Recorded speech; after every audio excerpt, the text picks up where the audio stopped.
It's been less than a year since Ford announced the all-electric F-150 Lightning, but they're already in production, and today we're taking this one for a first drive.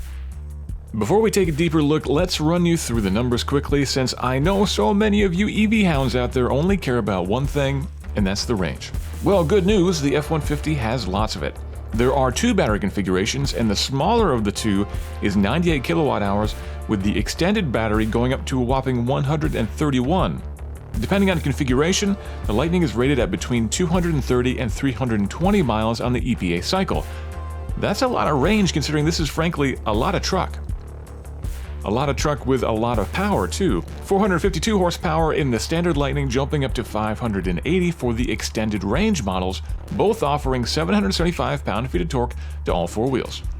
By the way, the 2004 5.7-liter V8 Ford SVT Lightning, that only had 380 horsepower. The new Lightning with the Max trailering package can tow up to 10,000 pounds or haul up to 2,235 pounds of cargo. Considering how radically different the F-150 Lightning is beneath the skin than a normal F-150, it's pretty amazing how much they look the same. It even has Ford's good old push-button door entry system here. But there have been some changes made. The running boards are a little bit different in the names of aerodynamics. And up front, well, that's where you got the biggest changes. We've got this wraparound lighting to help identify the Lightning. And where you normally have a big old grille on an F-150, here, let's have a big slab of plastic. The actual grille itself, the opening, is just this small part down below. So what's behind this plastic? Something magical. Inside the F-150 Lightning's front is this amazingly huge 400-liter capacity storage system with 400 pounds of cargo capacity. That means if you need to get some bags of concrete on a rainy day, you can fit 5 80-pound bags in here without overloading this thing, keep the front closed, and keep them dry. It's also got a drain at the bottom, which makes it perfect for tailgating, and power on the side so you can plug in your tools if you want to too. It's an amazing solution.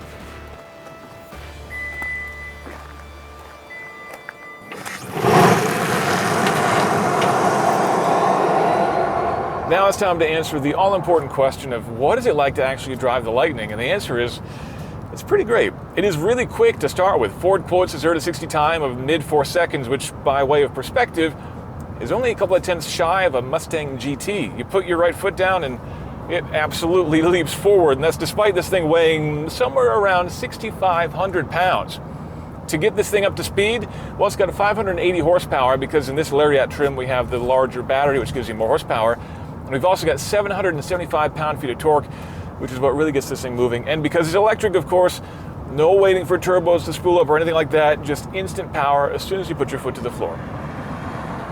And if you're a fan of one-pedal braking like I am, you can enable that in the settings, and as soon as you lift off the gas, the car begins to accelerate and it'll bring itself to a complete stop at a stop sign. But if you would rather have the thing coasting like a normal truck, especially if you're towing perhaps, you can turn that off in the options pretty quickly too. The handling of the truck, well, I'd say it's on the more relaxed side of things, which, given that this thing weighs 6,500 pounds, is perfectly acceptable. It absorbs the biggest bumps that we've seen here out in rural Texas with no problem whatsoever. It's a calm, competent ride. The body control is not great. It does tend to float a little bit through the corners, but again, this isn't a sports car, and I wouldn't expect to do anything else. It's a really comfortable car, especially on the highway when you can enable Blue Cruise. Take your hands off the wheel, let the thing drive itself more or less. You just need to pay attention and take over when you need to. It's a really comfortable place to be. The interior, though, is a bit of a mixed bag. Sure, I've got a lot of room in here, especially in the back. This is a Super Crew configuration, which is the only configuration that you can get in the F-150 Lightning. So out back, there's a ton of room back there. You've got heated seats and more power outlets back there too. Up front, all the shoulder room and headroom in the world that you could ever want. Giant sunroof overhead. I've got this big fold-out workspace in the center here if I want to work on my laptop and take advantage of the built-in Wi-Fi if I want to. It's just some of the details in here are a little bit lacking, particularly the materials. Now again, this is the Lariat trim, which is getting on toward the top of the range. And we're talking over $80,000 for this truck. And what I've got ahead of me is, well, some kind of a faux leather blue jeans looking texture on the dashboard. I've got some kind of fake brushed brass here and hammered metal plastic down here, some chromed plastic too, plus a lot of other plastics and other surfaces. It just looks like the Ford designers couldn't decide what material they wanted to use, so they just threw everything at it, and it looks a little bit cheap for, again, an over $80,000 truck. But other than that, I'm really comfortable in here, and I can see myself doing big miles in this thing with no problem whatsoever. We're wrapping up our Lightning test at a facility Ford set up that's kind of like a Disneyland for doing truck stuff. We did some off-roading, some light and rock crawling, and there the Lightning really excelled. If you've never had a chance to be in an electric car in an off-road kind of situation, it's a really perfect setup. You don't have to worry about keeping the engine in the torque range. You don't have to worry about lower range gears or anything like that.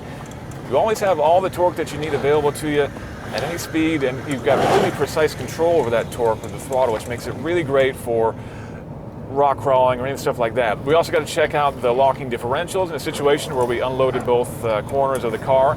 That can be a tricky situation if you have open differentials, but one tap on the touchscreen, the diff's locked and pulled me right out, no problem at all. So even doing off-road stuff, despite this not being an off-road truck as such, with no special off-road package or anything like that, they did a great job. But beyond that, we did a lot of cargo hauling, and we're doing some towing as well. We've towed with two different packages. We started with a 5,000-pound horse trailer, and now we've got a 9,500-pound trailer that's loaded up with some water, and I think so there's some booze back there too.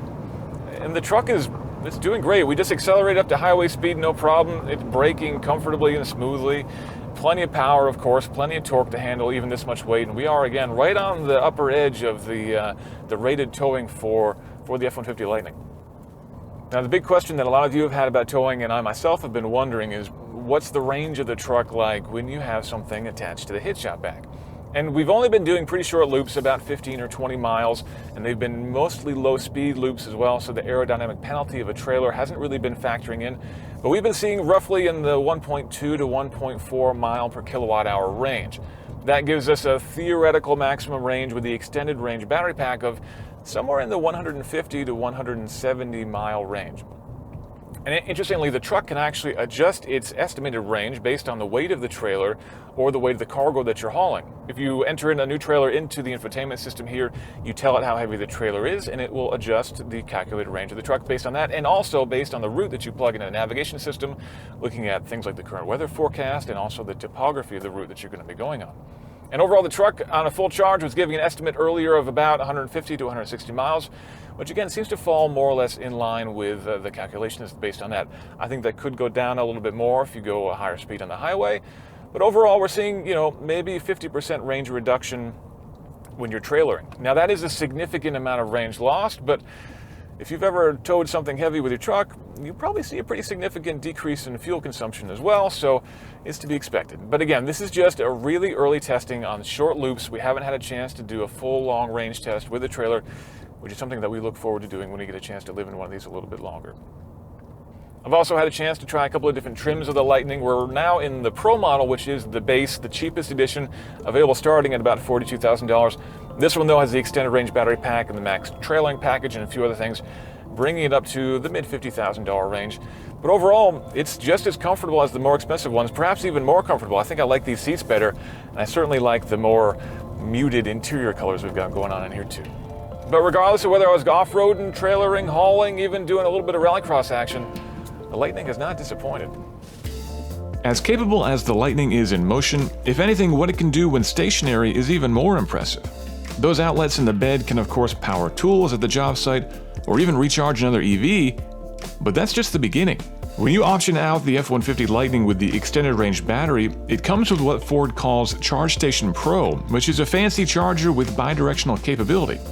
Considering you can easily spend over $1,000 on a decent charger, that's a real good start. But if you pair it with an inverter and some other components, things get really interesting. Now your truck can automatically power your house in the case of a blackout. Ford says the extended range battery pack is enough for an average house to run for upwards of 3 days, and that's without taking any extreme power conservation measures. And it gets even more interesting.